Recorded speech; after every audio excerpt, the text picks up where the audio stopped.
You know, Bob, there are a lot of young home buyers with student loan debt who are concerned about whether or not they can still qualify for a mortgage because student loan payments are kicked back in.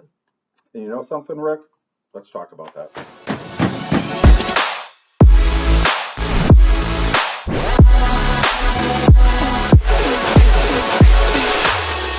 Welcome to this episode of What's Their MO? I'm Rick Masnick. And I'm Bob Orlando, and today we're here to talk about student loans coming out of deferment and how it affects qualifying for a mortgage.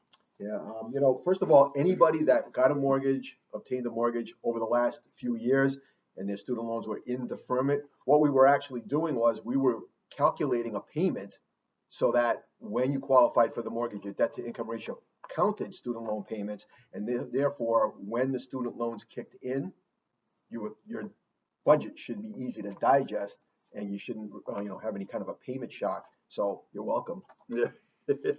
So basically what it is, depending upon the program that you're applying or qualifying for, is that there's two ways that we calculate student loan payments on deferred loans.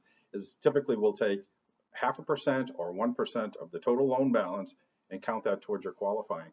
And it's very important that we do that because we want to make sure that you stay within budget and still be able to qualify for your mortgage. Yeah, during the process of a recent mortgage, I had a woman who was getting upset with me because I was putting a student loan payment in there to come up with her debt to income ratio. And she kept saying, why are you doing that? I can't buy as much home and my payments are deferred. And I explained to her why we were doing that. Well, just recently I spoke to her because we check in with our past database all the time. And we talked about that particular topic because her student loan payments kicked in. And she had this tone of relief in her voice. And she said, thank God you guys did that. I don't know where we'd be today. Right. So it's very important if you're going through the pre-approval process or if you have a home under agreement that if you get any correspondence coming from your student loan servicing agent telling us that your payment has changed or it has increased, you need to let us know right away.